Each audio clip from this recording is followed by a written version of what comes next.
साहिब बंदगी सतनाम, साहिब बंदगी सतनाम, साहिब बंदगी सतनाम, साहिब बंदगी सतनाम, जय सतनाम। तो आज बहुत ही भागने वाला दिन है जो आज आपके शहर में मूल ज्ञान का प्रचार होने जा रहा है।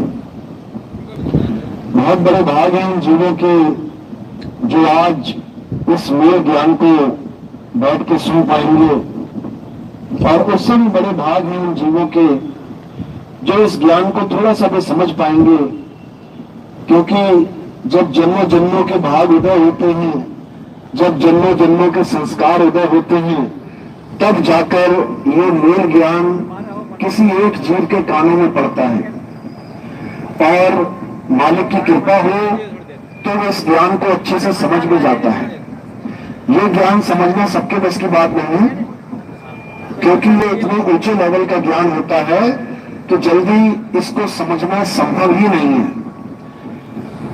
कई ऋषि मुनि तो जन्मों जन्म इस ज्ञान के लिए तरसते हैं, तड़पते हैं, तब जाकर उनके जीवन में ये ज्ञान प्रकट होता है, और सतगुरु की दया से उनको ये समझ में आता है। तो आज इस ज्ञान को, इस मूल ज्ञान को अच्छे से समझेंगे और अपने जन्म को सफल करेंगे, क्योंकि इस दुनिया में हम आखिर क्यों आए हैं, इस दुनिया में हमें आने का क्या असली कारण है। जब तक हमने उस कारण को नहीं जाना, तब तक हम अपना जीवन कभी सफल नहीं कर सकते। इसलिए सबसे पहले क्या करना है, हमें यह जानना है कि आखिर हम इस दुनिया में आए क्यों हैं। क्या हम यहाँ पर खेलने कूदने आए हैं, या केवल पढ़ाइयां करने आए हैं, या नौकरियां करने आए हैं, या शादी ब्याह करके बच्चे पैदा करने आए हैं, या इस संसार में बड़ी बड़ी बिल्डिंगें बनाने आए हैं, बड़े बड़े मकान दुकान बनाने आए हैं। आखिर कारण क्या है इस दुनिया में आने का। जब तक यह समझ में नहीं आया, तब तक हम इस जीवन को कभी सफल कर ही नहीं सकते। तो सबसे पहले हमने यह जानना है कि आखिर हम इस दुनिया में आए क्यों हैं, क्या करने आए हैं। तो संतों के द्वारा हमें समझ में आएगा, एक एक बाणी समझ में आएगी कि आखिर हमारे जीवन का लक्ष्य क्या है। इस दुनिया में खाने पीने के लिए, इस दुनिया में जीने के लिए तो हमें बहुत सारे लक्ष्य पता है।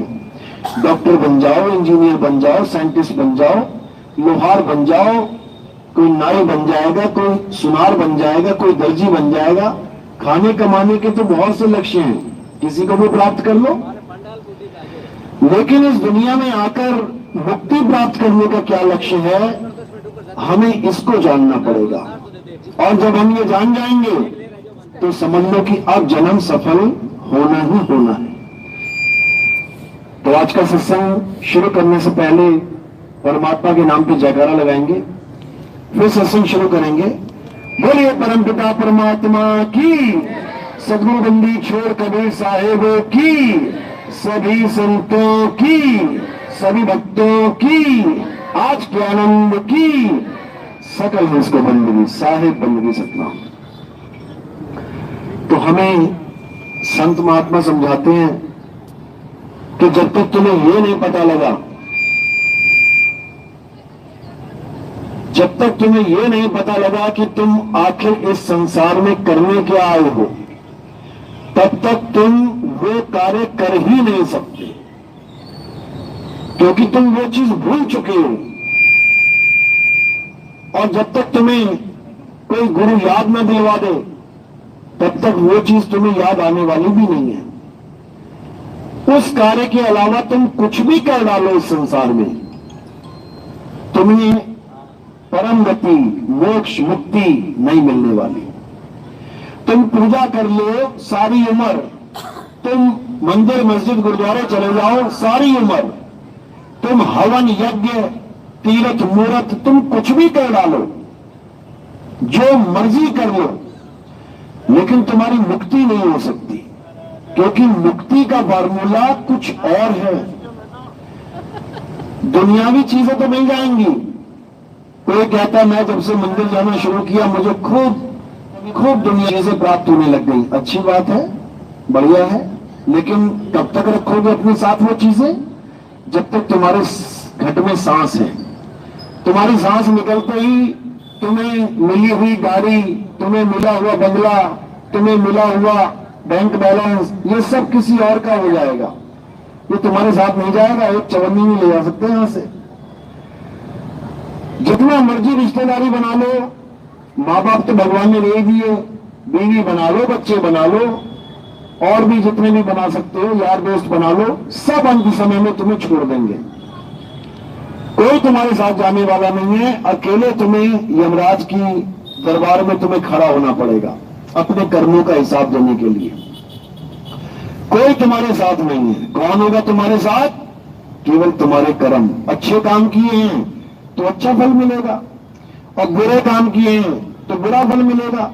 इसमें कोई रोक टोक है ही नहीं कि तुम किसी के सहारे कुछ ज्यादा प्राप्त कर लो या तुम्हारे कर्मों के अनुसार तुम्हें कुछ कम मिलेगा। ना कम ना ज्यादा, जो करोगे सो भरोगे।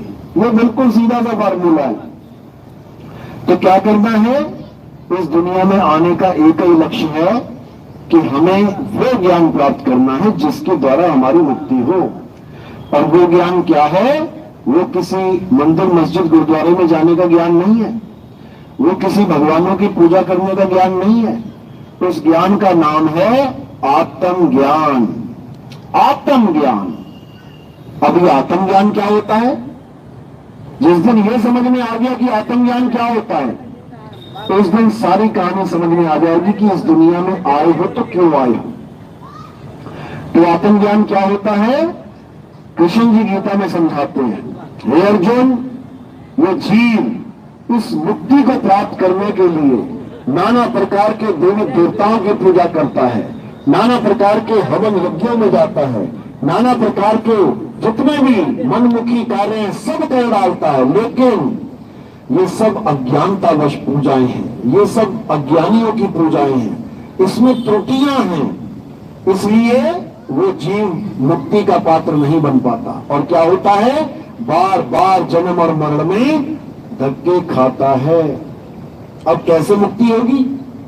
हे अर्जुन, जो सत्य को जान लेता है, जो सत्य को अपना लेता है, जो गुरु के पास जाके सत्य का बोध कर लेता है, केवल वही जीव मुक्ति के पात्र बनते हैं। बिल्कुल क्लियर गीता में समझा रखा है, लेकिन पढ़ने के बाद भी गीता समझ में नहीं आती। लोग गीता को क्या मान के बैठे हैं कि बस माथा टेक दो, हो गया काम। ऐसा नहीं है। गीता का एक एक श्लोक आपको जीवन का रास्ता बताता है, आपको जीने का रास्ता बताता है, आपको अपने कर्म सुधारने का रास्ता बताता है, आपको भक्ति विधि क्या करना है ये रास्ता बताता है। लेकिन जब तक हमें कोई गुरु नहीं मिल जाता, हम गीता पढ़कर भी उस रास्ते पर नहीं चल सकते। क्यों? क्योंकि हम पढ़ तो लेते हैं क्योंकि पढ़े लिखे हैं, लेकिन हम उसके भावों को, उसके गुप्त ज्ञान को हम नहीं समझ पाते। वो ज्ञान हमें केवल गुरु ही समझा सकता है। बिना गुरु के तुम कुछ भी पढ़ डालो, पढ़ तो लोगे लेकिन समझ नहीं सकते। इसीलिए बोला है, गुरु पढ़े जो वेद पुराना और सार न जाने रहे अज्ञाना। कि गुरु के बिना अगर तुम कोई ग्रंथ पढ़ोगे, ग्रंथ छोड़ो, स्कूल की किताबें भी अगर बिना गुरु के पढ़ोगे, जैसे दुकानों पे किताबें मिल रही, बच्चे स्कूल की किताबें कहां से लाते हैं? दुकानों से। तो सीधे दुकानों से खरीद लें, घर बैठ के पढ़ाई कर लें, तो क्या होगा? पास हो जाएंगे क्या? कभी नहीं हो सकते। गुरु के पास जाके उस ज्ञान को अध्ययन करना पड़ता है, तब जाके समझ में आता है कि आखिर मुक्ति का ज्ञान है क्या। तो यही कृष्ण जी ने गीता में समझाया, लेकिन कोई समझ नहीं पाया।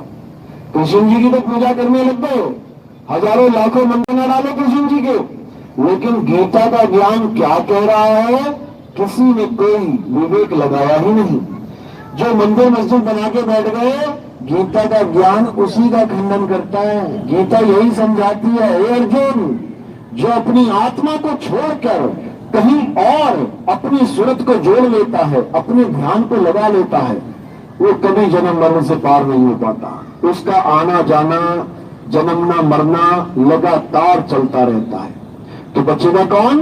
हे अर्जुन, जो अपनी आत्मा में रमण करते हैं, जो अपनी आत्मा में तृप्त हैं, जो अपनी आत्मा में संतुष्ट हैं, उनके लिए कोई धार्मिक कर्म कर्तव्य लागू ही नहीं होता। कहां लिखा है ये? गीता में लिखा है, अध्याय 3 17वां श्लोक। जब आप पढ़ेंगे तब आपको समझ में आएगा कि गीता आखिर क्या ज्ञान दे रही है और हमें क्या ज्ञान समझाया जा रहा है। बिल्कुल उल्टा, हमें आत्मा की एबीसीडी भी नहीं पढ़ाई जा रही है। हमें कृष्ण जी के मंदिरों में बुलाया जा रहा है, दान चंदा इकट्ठा करवाया जा रहा है, लेकिन जो कृष्ण जी की गीता है उस गीता का पाठ नहीं करवाया जा रहा है। अगर करवाया भी जा रहा है तो आत्मा के बारे में कोई जिक्र ही नहीं है, आत्मा का कोई ज्ञान ही नहीं है, आत्मा का कोई भेद ही नहीं है। हमें शरीरों की पूजा में लगाया जा रहा है, शरीरों के द्वारा हमें उलझाया जा रहा है, लेकिन हमें आत्मा का भेद नहीं समझाया जा रहा है। गलती उनकी भी नहीं है, क्योंकि उनके पास आत्मा का भेद है ही नहीं। तो जो खुद खाली है वो दूसरे को कैसे भर सकता है? जिसका मटका खुद खाली है वो दूसरे को जल नहीं पिला सकता। हाँ, मटके में जल होगा, जरूर पिला देगा।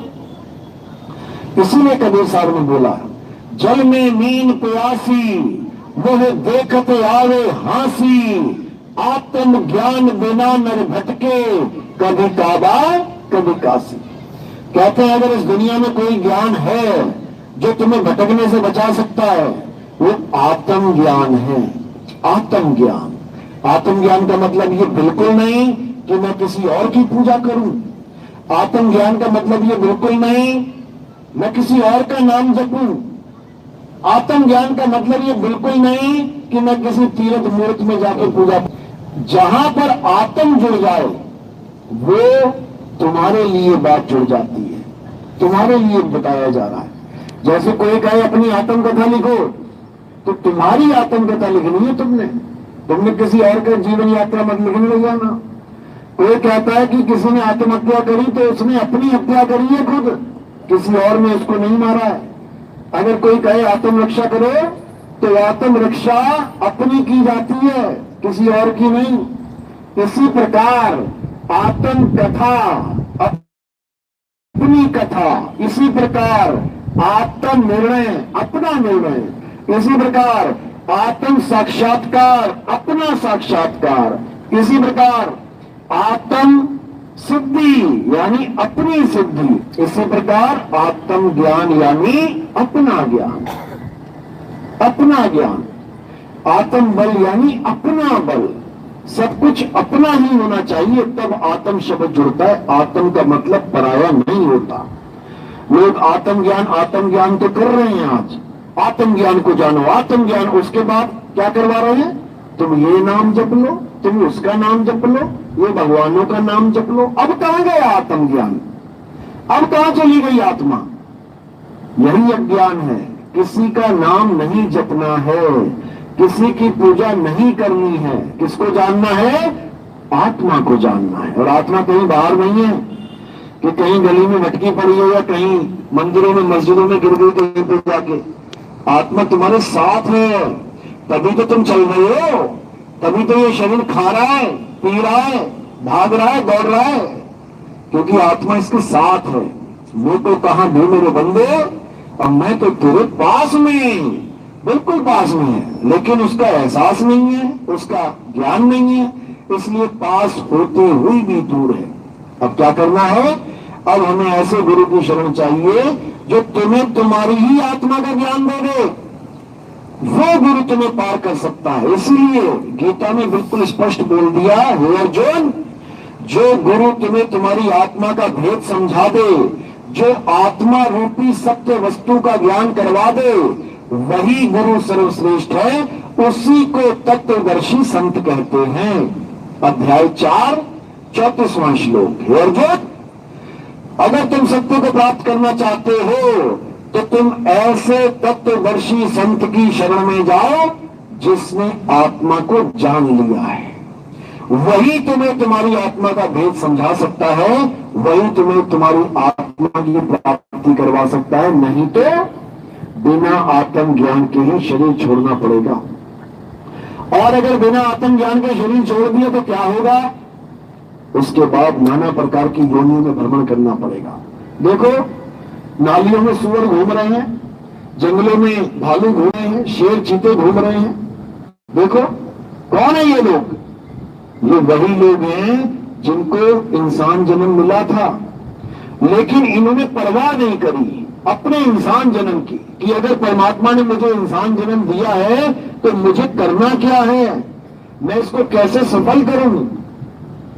इसके बारे में चिंता ना करके दुनियावी वस्तुएं मांगने के लिए मंदिर मस्जिद की लाइनों में खड़ा रह गया और इस इंसान जन्म को निष्फल करके चला गया। ये सफल नहीं हो पाया। उसके बाद चला गया 84 लाख योनियों का भ्रमण करने। अब हालत खराब है। अब घोड़ा बनके घोड़ा गाड़ी के आगे जुट रहा है, ऊपर से हंटर पड़ रहे हैं, रो रहा है, लेकिन कुछ कर नहीं सकता। बैल बन गया, खेत जोते जा रहे हैं, डंडे पड़ रहे हैं, रो रहा है, लेकिन कुछ कर नहीं सकता। इसी प्रकार हजारों लाखों करोड़ों योनियों में भ्रमण करता हुआ बेचारा महा दुख पाता है। लेकिन जब आज इंसान जन्म मिला नहीं करता, उसको इसकी कोई परवाह नहीं कि ये सफल होगा नहीं होगा, मृत्यु आएगी, मौत आएगी तो मैं क्या करूंगा। अभी कुछ नहीं, सब भूला पड़ा है। अभी केवल एंजॉयमेंट चल रहा है, टाइम पास चल रहा है कि समय कैसे गुजारूं मैं। टाइम पास के लिए मोबाइल भी है, टाइम पास के लिए टीवी भी है, हर चीज टाइम पास के लिए, फिल्में हैं, गाने हैं, लेकिन टाइम को यूटिलाइज कैसे करना है, इस समय को भक्ति में उपयोग कैसे करना है, ये किसी के बस की बात नहीं है, ये किसी को समझ में नहीं आ रहा। तो इसीलिए जब जीवन में गुरु आता है वो तुम्हें समझाता है कि बेटा एक दिन तुम्हारी मौत आएगी, और जब तुम्हारी मौत आएगी तब ना तो तुम्हारा भाई खड़ा होगा तुम्हारे साथ, ना तुम्हारे रिश्तेदार खड़े होंगे, ना तुम्हारे दोस्त मित्रगण खड़े होंगे, ना ही तुम्हारे माँ बाप खड़े होंगे, कोई तुम्हारे साथ खड़ा नहीं होगा, लेकिन तुम्हें अकेले मौत का सामना करना है। तब क्या करोगे? तब क्या करोगे? रोगे, गिड़गिड़ाओगे, चीखोगे, चिल्लाओगे, उससे कुछ होने वाला नहीं है। तो क्या करना है? एक विधि है, एक ऐसा तरीका है, अगर वो तरीका तुम्हें पता चल जाए तो मौत भी तुम्हें नहीं मार सकती। याद रखना, जैसे पानी में अगर किसी को धक्का दे दिया जाए तो वो डूब जाएगा, लेकिन एक तरीका है कि तुम्हें कोई धक्का भी दे दे तब भी तुम नहीं डूबोगे। क्या तरीका है वो? तैरना।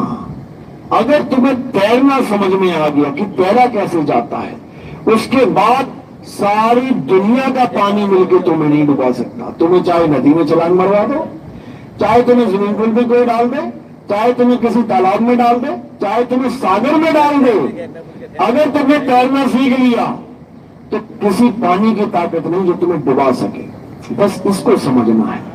इसी प्रकार हमारे पास एक फॉर्मूला है जो हमें परमात्मा देते हैं। वो फॉर्मूला जिसके पास आ जाए उसके बाद उसकी मौत नहीं होती, अमर हो जाता है वो। इस काया को मत समझ लेना कि काया की मौत नहीं होती, काया तो मरेगी, इसको कोई बचा नहीं सकता, लेकिन जो तुम्हारा असली स्वरूप है वो कभी नहीं मरेगा। लेकिन अज्ञानतावश नाना प्रकार की योनियों में भ्रमण कर रहे हैं। तो जब हमें अपना असली स्वरूप मिल जाएगा उसके बाद आना जाना खत्म हो जाएगा, उसके बाद जन्मना मरना खत्म हो जाएगा, उसके बाद ये बार बार किसी न किसी माँ के गर्भ में जाके उल्टा लटकना खत्म हो जाएगा। और तुम्हें पता भी नहीं लगता कि कौन सी माँ के गर्भ में तुम्हें लटका दिया गया। जिसके भी गर्भ में लटका दिया, बाहर आके उसी को माता जी कर रहे हो। तुम्हें नहीं पता कि तुम्हें कौन सी माता के गर्भ में लटकाया गया। तुम्हारे कोई ऑप्शन नहीं है, तुम नहीं कुछ कर सकते। जिसके गर्भ में डाल दिया आना पड़ेगा। कुत्ता, बिल्ली, बकरा, हाथी, घोड़ा, पता नहीं किस किस के गर्भ में जाना पड़ेगा। तो इसलिए अब क्या करना है अब अपना असली घर ढूंढना है ताकि इन नकली घरों में आना ही ना पड़े। वो काया रूपी नकली घर है जिस घर में अभी हम रह रहे हैं। कहां रहते हैं हम अभी? इस काया रूपी पिंजरे में। कौन रहता है? जीव रूपी तोता। ये काया रूपी पिंजरे में जीव रूपी तोता रहता है। और कब तक रहेगा? जब तक इस पिंजरे का नाश नहीं हो जाता, जब तक ये पिंजरा बना नहीं हो जाता, तब तक ये तोता उसी में रहेगा। लेकिन अगर उसे अपने असली घर का पता चल जाए तो एक बार ऐसा उड़ेगा कि दोबारा किसी पिंजरे में नहीं आएगा। और अगर असली घर का पता नहीं है तो बार बार उड़ेगा, बार बार पिंजरे में आएगा, फिर उड़ेगा, फिर आएगा, फिर उड़ेगा, फिर आएगा। इसी को जन्म मरण कहते हैं। तो कबीर साहब यही समझा रहे हैं कि इस बार ऐसा उड़ो कि वापस ना आना पड़े। इसी को विहंगम चाल कबीर साहब ने बोला है। शब्द विहंगम चाल हमारी, पर कहे कबीर सतगुर दे तारी। खोले कपाट शब्द झनकारी, पिंड यंड के पार सो देश हमारा है। अगर अपने असली देश को जाना है तो पिंड अंड के पार है वो देश। इसको अपना देश मत मान लेना, धरती को, आसमान को, सूरज चांद सितारों को। ये काल माया की नगरी है, ये मृत्यु लोक है। यहां पर कोई भी कभी भी सुखी रह ही नहीं सकता। पल पल मौत का डर है, कभी भी कुछ भी हो सकता है। तुम आराम से घूम रहे हो, अभी कहो हार्ट अटैक आ जाए। तुम आराम से जा रहे हो, कोई पीछे से ट्रक चढ़ जाए तुम्हारे ऊपर। तुम कहीं भी घूम रहे हो, कहो हवाई जहाज तुम्हारे सिर पे गिर जाए। वो देखो अहमदाबाद में डॉक्टर खाना खा रहे थे आराम से। कभी सोच सकते थे जीवन में कि हवाई जहाज हमारे सिर पे आके गिर जाएगा? गिरा कि नहीं गिरा? क्योंकि इस दुनिया में कुछ भी हो सकता है। तुम्हारी मौत कैसे भी हो सकती है, पानी में गिर के, आग से जल के, गोली लग के, कोई ट्रक चढ़ गया, ट्रेन से कट के मर गए, कुछ भी हो सकता है। यानी तुम एक ऐसी दुनिया में रह रहे हो जहां तुम्हारी कोई सुनवाई है ही नहीं। कोई सुनवाई नहीं है तुम्हारी। समझ लो, तुम्हारे पिताजी ने घर बना के दिया, तुम उसमें रह रहे हो, कोई तुम्हें हल्का सा फॉल्ट दिखाई दिया कि ये झटका मार रहा है, पिताजी को कंप्लेंट करोगे, पिताजी झटका मार रहा है, ठीक करवा दो। कहीं पे लीकेज हो गई, पानी कहीं से चू रहा है, पिताजी को पिताजी ये लीकेज हो रहा है, ठीक करवा दो। अपने मकान को तुम बिल्कुल ठीक करवा सकते हो ताकि सेफ एंड सिक्योर रहो। लेकिन इस दुनिया को बताओ तुम कैसे सेफ एंड सिक्योर करोगे? पल पल मौत है। तो अभी भूकंप आने लग जाए, यहां भगदड़ मच जाएगी। समझो बात को, ये काल की नगरी है, ये मौत साक्षात मृत्यु की नगरी है। किसी भी स्थान पे, किसी भी समय तुम्हारी मौत आ सकती है। सोचो, जिस दुनिया में तुम्हारी मौत का पता नहीं कब आ जाए, वहां तुम आनंद ढूंढ रहे हो, वहां तुम मौज मस्ती ढूंढ रहे हो, वहां तुम सोच रहे हो कि मैं खुश रहूं, आनंद में रहूं, मजे में रहूं। अरे मजा यहां किसी को मिल ही नहीं सकता। ये दुनिया ही काल भगवान की है, मृत्यु की नगरी है, मृत्यु लोक है साक्षात। और तुम झूठे सुख को थोड़ी देर के लिए उसको तुम सुख मान बैठे हो। सोचो, तुम एक ऐसी जेल में हो जहां हर इंसान को फांसी की सजा हो चुकी है। एक भी हाथ खड़ा कर दो जिसे फांसी नहीं होगी, किसकी मौत नहीं होगी? एक भी बंदा हाथ खड़ा कर दो जिसकी मौत नहीं होगी। सबको फांसी होगी, सबकी डेट निश्चित है। फिर भी वो सोच रहे हैं कि जेल में रह के मौज कर लेते हैं। मौज नहीं करनी है, भागना है, भागना है इस जेल से। और जो इस जेल से भागने में कामयाब रह गया, समझ लो कि वो अमर हो गया। और बाकी बार बार फांसी पे चढ़ने के लिए इसी जेल में मरेंगे और इसी में दोबारा पैदा हो जाएंगे। गाने बनाने वालों ने खूब गाने बनाए हैं, जीना यहां मरना यहां, इसके सिवा जाना कहां। ये अज्ञानियों के गाने हैं, जिनको ये नहीं पता कि इसके सिवा जाना कहां।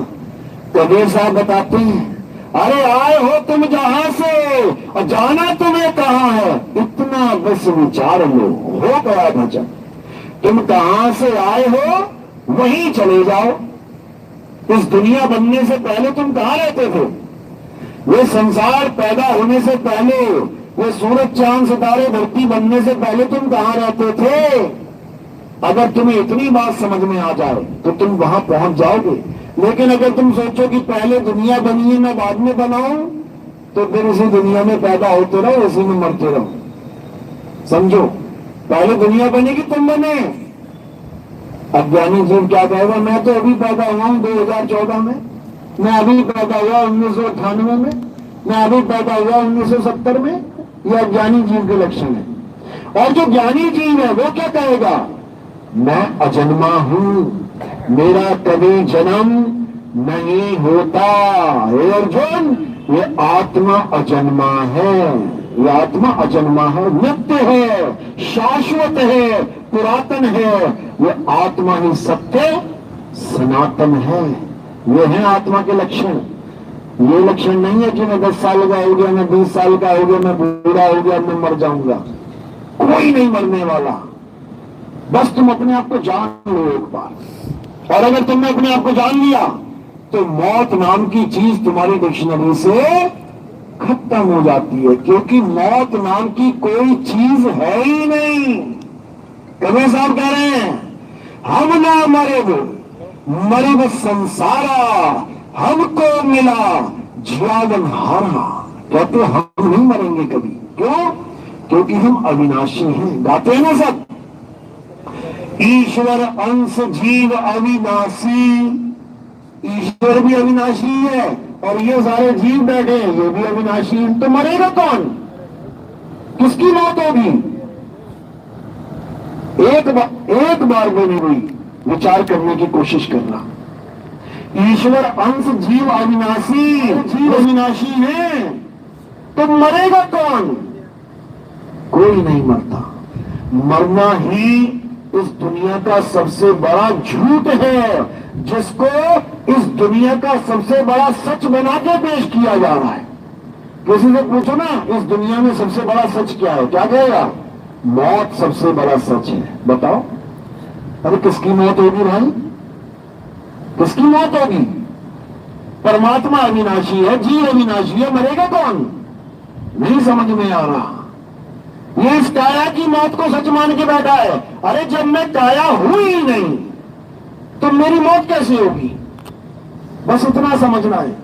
काया तो इस जीव ने धारण की हुई है। मां के गर्भ में जाके उसने इस काया को धारण किया है। जैसे ये कपड़े मैंने धारण किए, अब ये कपड़े वॉशिंग मशीन में जाएंगे कि मैं भी वॉशिंग मशीन में कूद जाऊंगा? बस इतना समझो। ये कपड़े धुलेंगे, ये कपड़े फटेंगे, ये कपड़े फट के दोबारा धारण किए जाएंगे। मैं नहीं फटने वाला, मैं नहीं धुलने वाला, मैं इन कपड़ों से भिन्न हूं। बस मुझे अपना स्वरूप पता लगना चाहिए।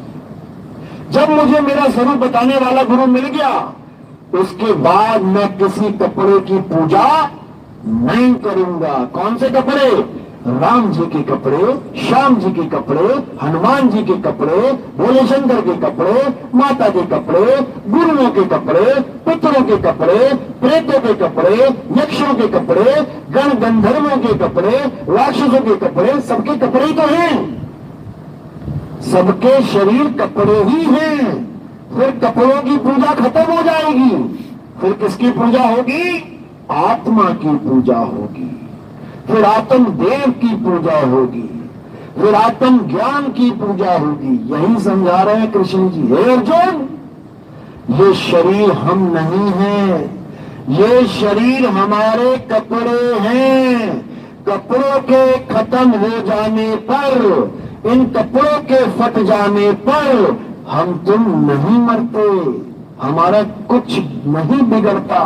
हम सदा से थे, सदा हैं, सदा रहेंगे। जब ये ज्ञान तुम्हें समझ में आ जाएगा तो समझ जाना कि तुम्हारी बेसिक नॉलेज का जो ज्ञान है, जो तुम्हारी छोटी क्लासेस हैं, वो कंप्लीट हो गई हैं। अब तुम हायर स्टडीज में आ गए हो। जैसे छोटे छोटे स्कूल होते हैं, कोई 5वीं तक, कोई 8वीं तक, कोई 10वीं तक, कोई 12वीं तक। जब इनमें सारी पढ़ाई कंप्लीट हो जाती है तो ये स्कूल हमसे छूट जाते हैं। उसके बाद हम इन स्कूलों में नहीं जाते, फिर कहां जाएंगे? फिर हम डिग्री कॉलेज में जाएंगे।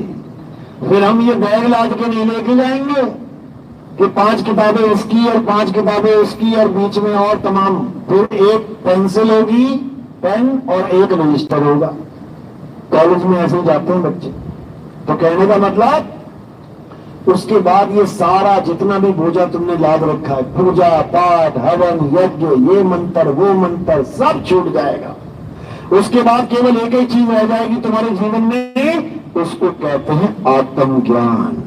बस आत्मज्ञान के अलावा अगर तुम्हें और किसी ज्ञान पर विश्वास हो रहा है, इसका मतलब अभी तुम आत्मज्ञानी नहीं हो, नहीं हो।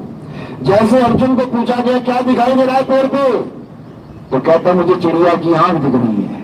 अगर किसी को केवल चिड़िया की आंख दिख रही है, इसका मतलब निशाना पक्का लगने वाला है। और अगर अर्जुन कह देता मुझे पूरी चिड़िया दिख रही है, मुझे चिड़िया के पैर दिख रहे हैं, पूंछ दिख रही है, सिर दिख रहा है, चोंच दिख रहा है, तो गुरु कभी कहता ही नहीं कि निशाना लगाओ। तो क्या करना है? अर्जुन की तरह एक लक्ष्य को निशाना लगाना है। और वो एक लक्ष्य क्या है? वो आत्मा है, आत्म तत्व है। अर्जुन, इस दुनिया में 2 प्रकार के तत्व हैं। अध्याय 2 16वां श्लोक अच्छे से पढ़ना। क्यों बताया जा रहा है 2 प्रकार के तत्वों के बारे में? सीधे कहते मेरी पूजा कर, घंटी बजा, तिलक लगा, भोग लगा, घर को जा, क्यों नहीं बोला? क्यों तत्वों का ज्ञान दिया जा रहा है कि हे अर्जुन, इस दुनिया में 2 प्रकार के तत्व हैं, एक असत्य तत्व है और एक सत्य तत्व है। क्यों बताया जा रहा है? ताकि असत्य तत्व छुड़ाया जा सके। तो क्या कह रहे हैं? असत्य तत्व वो होता है जो बनता और बिगड़ता है, जो जन्मता और मरता है।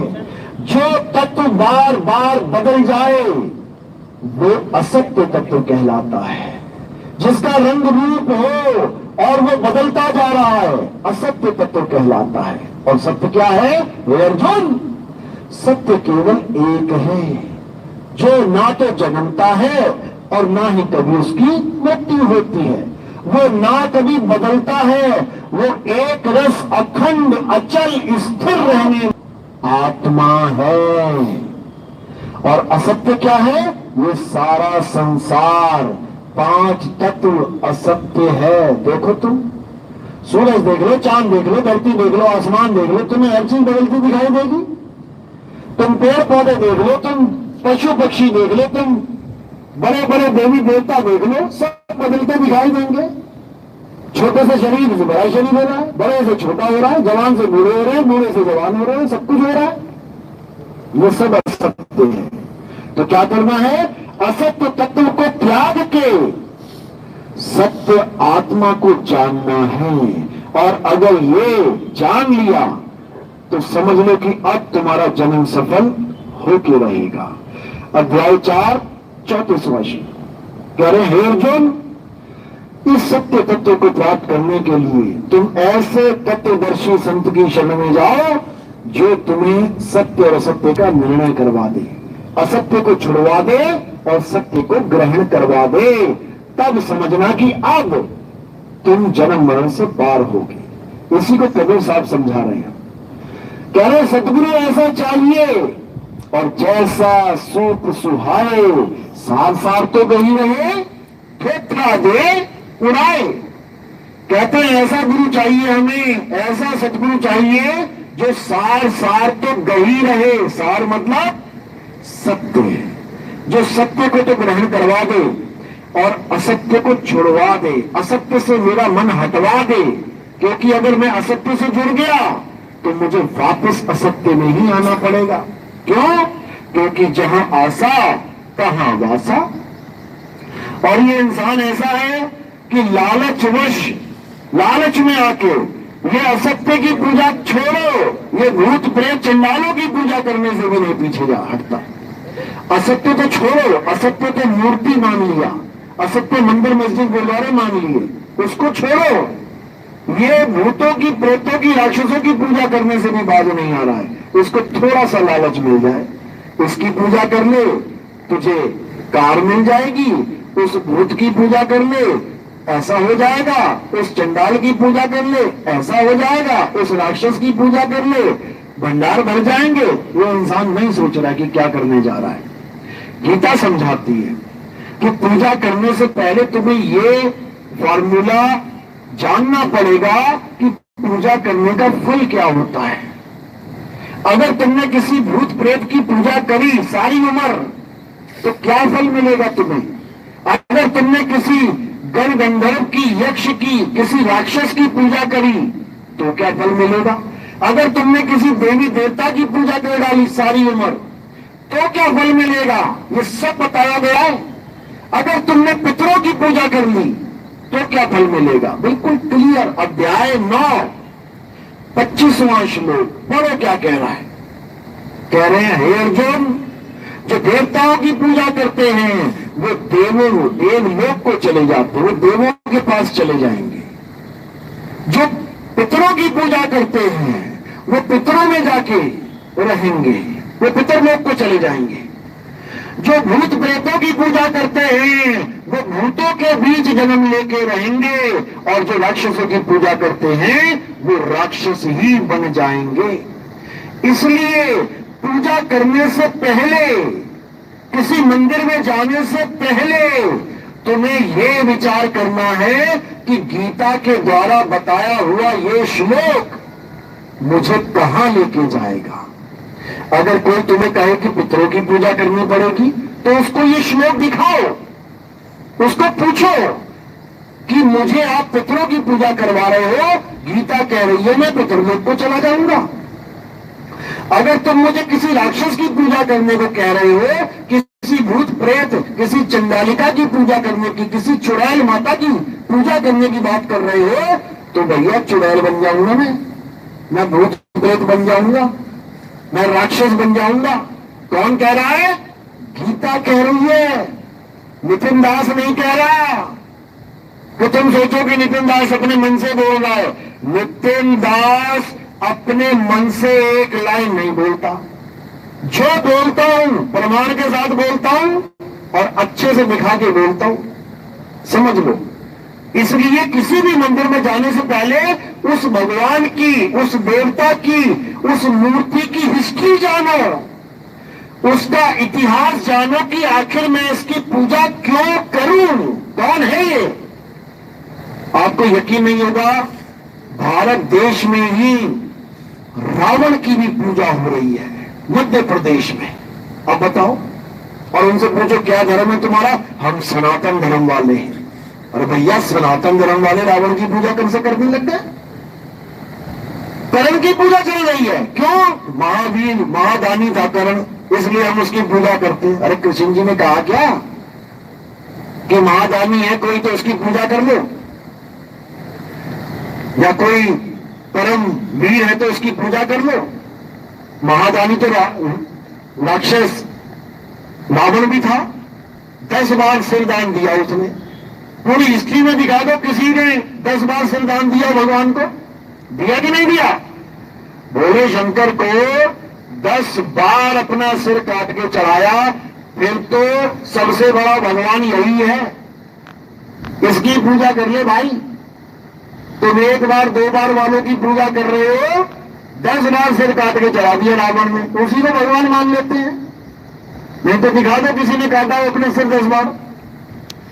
तो कहने का मतलब यह है कि हम किसी की भी पूजा करने लग जा रहे हैं, इसी को अधर्म कहते हैं। ये अधर्म है, ये धर्म नहीं है कि तुम भूत प्रेतों की, राक्षसों की पूजा करके कहो मैं तो धार्मिक इंसान हूं। ये धर्म नहीं है। धर्म क्या है? हे अर्जुन, इस दुनिया में केवल एक धर्म है। कौन सा धर्म है? सत्य सनातन धर्म। और सत्य सनातन धर्म की डेफिनेशन क्या है? अगर किसी पंडित जी से या किसी ज्ञानी पुरुष से या किसी भगवत, जो जितने भी भागवत वाले हैं, इनसे पूछ लो ना केवल डेफिनेशन, वो बगले भागेंगे। इनसे पूछो सत्य सनातन धर्म का मतलब क्या होता है, सत्य सनातन धर्म की परिभाषा क्या है। तुम हमसे मूर्तियां पूजवा रहे हो, क्या सत्य सनातन धर्म मूर्ति की पूजा को कहते हैं? नहीं कहते हैं। गीता में इसका प्रमाण है। अध्याय 2 24वां श्लोक आंखें खोल के पढ़ो, क्योंकि हम पढ़ते नहीं है इसीलिए बेवकूफ बन जाते हैं। स्कूलों में क्यों पढ़ाई हो रही है? इसीलिए पढ़ाई चल रही है कोई बेवकूफ ना बना दे तुम्हें। इसीलिए हम अपने बच्चों को पढ़ाते हैं ताकि वे शिक्षित हो जाएं, मूर्ख ना बनाए जाएं, इसीलिए पढ़ाते हैं। लेकिन धर्म के नाम पे हम किसी को कुछ नहीं पढ़ाते। धर्म के नाम पे हमें बस एक चीज पता है, भगवान क्या है? एटीएम है, जाओ कार्ड लगाओ, पैसा मिल गया तो जयराम जी की, और पैसा नहीं निकला उस एटीएम से तो एटीएम दूसरे ढूंढ लेते कहां है। यही चलता है। पहले मैं इनकी पूजा करता था, इनसे मुझे कुछ लाभ नहीं मिला, अब मैं उसकी पूजा करता हूं, मेरे धंधे चले गए, चल गए, बढ़ गए, हो गया, मेरे भंडार बढ़ गए। जब से मैं इस मंदिर में आया हूं मेरी दुकान चल पड़ी। बता, तेरी दुकान चल पड़ी? जिसकी पूजा कर रहा है उसने कभी दुकान ना खोली अपनी, तो तेरी दुकान चला रहा है। बता, हद कर दी है। भगवान को क्या बना डाला इन लोगों ने? मेरी दुकान चलाएगा तो भगवान अच्छा है, वरना उसकी पूजा बेकार है। मेरे दुख दूर होंगे तो ये भगवान है, और मेरे दुख दूर नहीं हुए तो किसी काम का भगवान नहीं है। बता, अरे तेरे दुख तेरे कर्मों के कारण आए हैं, तेरे कर्मों का फल तेरे दुख हैं। भगवान ने थोड़ी नहीं कही थे ऐसे कर्म बुद्ध तेरे पास दुख आ गया, तूने किए हैं, भुगतान तूने करना है। गीता में तो यहां तक बोला गया है, मैं किसी के गुण और अवगुण यानी पाप और पुण्य धारण नहीं करता, यानी मैं किसी को भी कर्म फल में छेड़खानी नहीं करता। जो करोगे सो भरोगे। अरे वो तो अपने कर्म फल में छेड़खानी नहीं करते। राम बनके उन्होंने बाली का वध किया छुप के, अधर्म के द्वारा। अधर्म क्यों बोला अधर्म? क्योंकि क्षत्रिय धर्म ये नहीं कहता कि किसी निहत्थे को जो किसी दूसरे के साथ लड़ रहा है तुम पीछे से छुप के तीर चला दो। क्या ये धर्म है? क्या ये क्षत्रिय धर्म है? अगर ये क्षत्रिय धर्म होता तो बाली 100 बार भी अगर श्राप दे देता तब भी कृष्ण बन के पैर में तीर नहीं खाना पड़ता। लेकिन अधर्म हो गया, वहां पे धर्म का नाश हो गया, तो हाथ जोड़ के राम जी ने उसको अपनाया, उसके श्राप को अपनाया।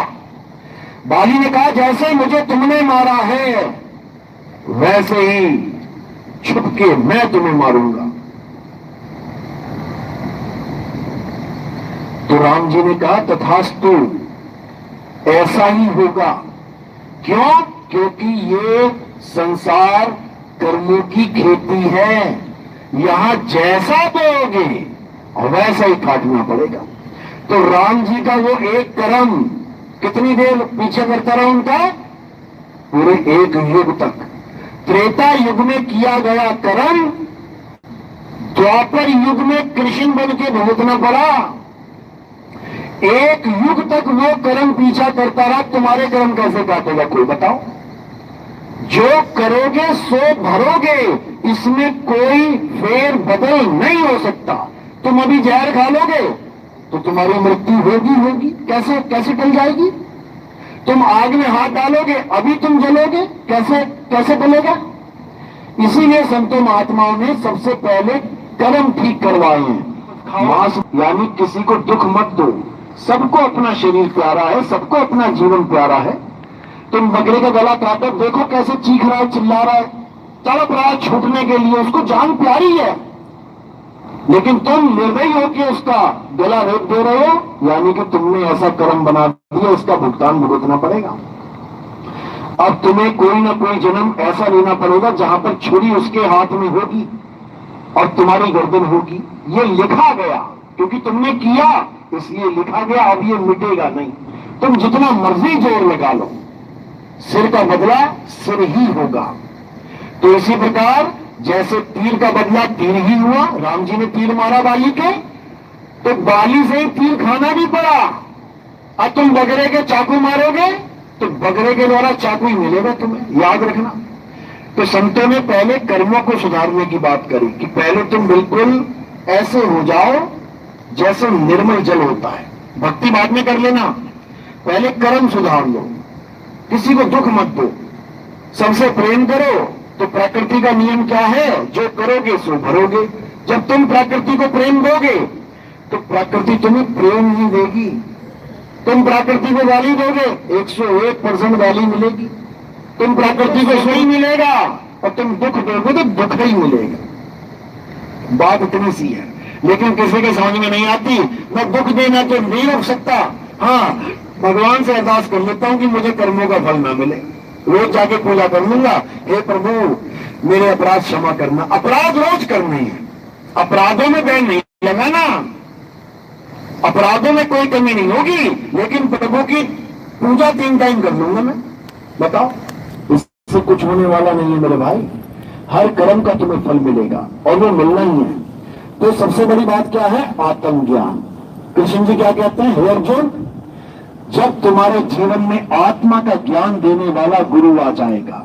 गुरु तो बहुत हैं दुनिया में, कोई नाम जपवाने वाले, कोई तीर्थों में स्नान कराने वाले, कोई पर्वतों की परिक्रमा लगवाने वाले, कोई मंत्र जंतर तंत्र करवाने वाले, बहुत से गुरु हैं। लेकिन कृष्ण जी ने अर्जुन को किस गुरु की बात करी? आत्मज्ञानी गुरु की। हे अर्जुन, जिस दिन किसी जीव के जीवन में आत्मज्ञानी गुरु आ जाता है, उस वक्त समझ लो कि परमात्मा की अपार कृपा हो जाती है। उसके बाद वो जीव कभी भी इस जन्म मरण के चक्कर में नहीं फंसता, वो सदा सदा के लिए मुक्त हो जाता है। यही गीता का सार है। गीता का सार ये नहीं है कि तू क्या लेके आया, तू क्या लेके जाएगा, जो मिला यहां मिला, जो छोड़ेगा यहां छोड़ेगा। ये तो दारू पी के एक आदमी रात में तुम्हें सत्संग सुना दे, इतनी बड़ी बात तो लोग बता दो कि तू क्या लेके आया, क्या लेके जाएगा। ये गीता का सार नहीं है।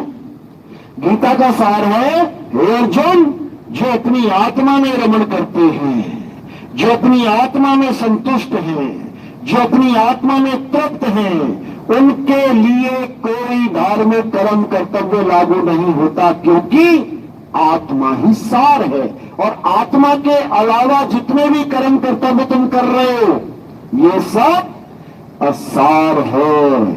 ये है गीता का सार कि आत्मा को जानो, आत्म तत्व को पहचानो। जिस आत्मा की वजह से हिंदू, मुस्लिम, सिख, ईसाई सब चल रहे हैं, सब अपने बच्चे पाल रहे हैं, सब अपने काम धंधे कर रहे हैं, बिना आत्मा के किसी की उंगली तक नहीं हिल सकती। आत्मा ने शरीर छोड़ दिया ना, चाहे वो हिंदू हो, चाहे मुसलमान, चाहे सिख हो, चाहे ईसाई, चाहे भगवान को माने चाहे ना माने, उसकी एक उंगली भी नहीं हिल सकती। तो सार तत्व क्या है? आत्मा। उसी आत्मा का ज्ञान प्राप्त करना हमारे जीवन का लक्ष्य है। उसके अलावा समझो हम जीवन बर्बाद कर रहे हैं। तो बर्बाद करना है तो बहुत कुछ है बर्बाद करने के लिए, जहां मर्जी जाओ। लेकिन अगर इस जीवन को सफल करना है तो सबसे पहले गीता के ज्ञान को समझो। गीता क्या बता रही है? हमारा मूल ग्रंथ क्या है? हमारे धर्म का गीता। हमें पहले गीता का अध्ययन करना पड़ेगा, बाद में करेंगे पूजा पाठ, बाद में देखेंगे क्या करना है। घर से बाहर हम तब निकलते हैं जब हमें जहां पहुंचना है वहां का नक्शा क्लियर हो। घर से बाहर तो बाद में निकलेंगे, पहले हम नक्शा देखेंगे कि घर से बाहर निकल के सामने चौराहा आएगा, वहां से दाएं जाना है, बाएं जाना है या सीधे जाना है। पहले ये निर्णय करेंगे घर बैठ के, तो चौक पे होकर खड़े होकर थोड़ी पूछेंगे कहां जाऊं कहां ना जाऊं। इसीलिए पूजा पाठ बाद में करेंगे। सबसे पहले हम ये जानेंगे कि हमारा असली धर्म क्या है। पूजा तो बाद में करेंगे। पूजा तो यहां कुतिया माता की पूजा चल रही है। एमपी में एक मंदिर है, आप गूगल पे सर्च करेंगे कुतिया माता का मंदिर, बताओ। मतलब इतनी देवियां हमारे धर्म में वो फीकी पड़ गई और कुतिया माता का मंदिर बना के पूज रहे हैं, बताओ। अब उनके खिलाफ कुछ बोल दो समझाने के लिए, कहेंगे तुमने हमारी धार्मिक भावनाओं को ठेस पहुंचा दी। अरे भैया, कुतिया पूजने आए दुनिया में क्या? जिसकी पूजा करोगे वैसे ही बन जाओगे। कुतिया की पूजा करोगे कुतिया ही बनोगे जाके। जड़ भरत नाम का ऋषि इतनी भक्ति करता था, इतनी भक्ति करता था, ऋषियों में परम ऋषि था वो। बूढ़ा हो गया भक्ति करते करते। फिर क्या हुआ? एक हिरण का बच्चा आ गया उसके आश्रम में। हिरण का बच्चा आ गया, उसने पाल लिया। अच्छा किया कि बुरा किया? अच्छी बात है, जानवरों को पालना चाहिए, प्यार करना चाहिए। खूब प्यार किया उसने, अच्छी बात है बुरी बात है? अच्छी बात है।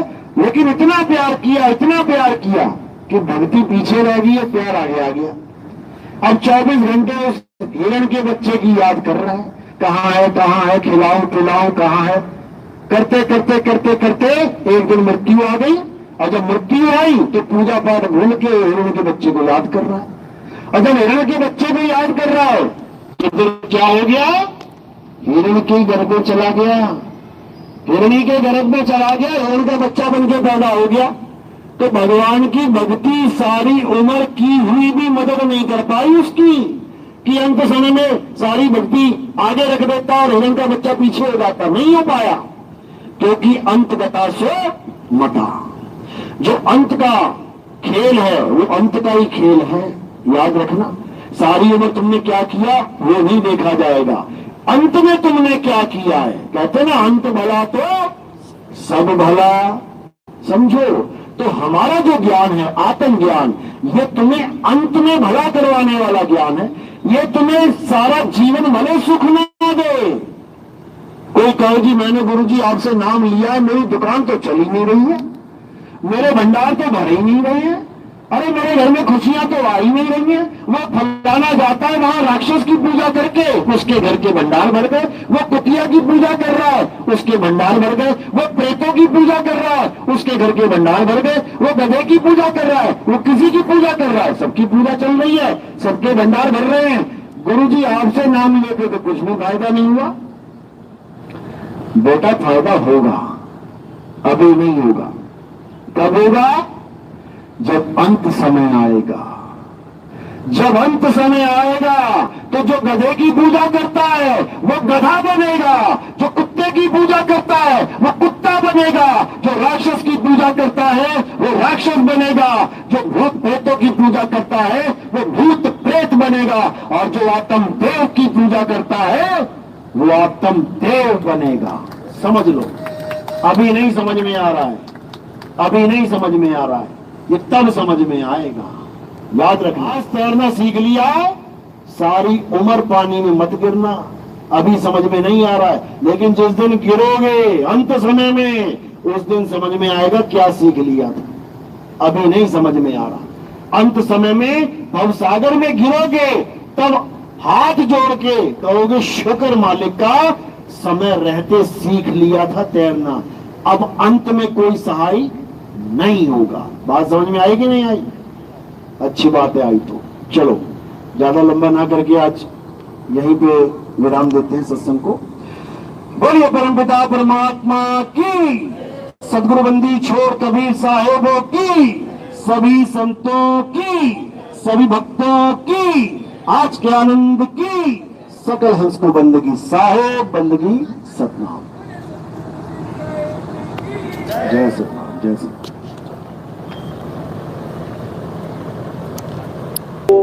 आम आदमी के समझ से थोड़ी सी ऊपर के लेवल की है। आत्मा हरे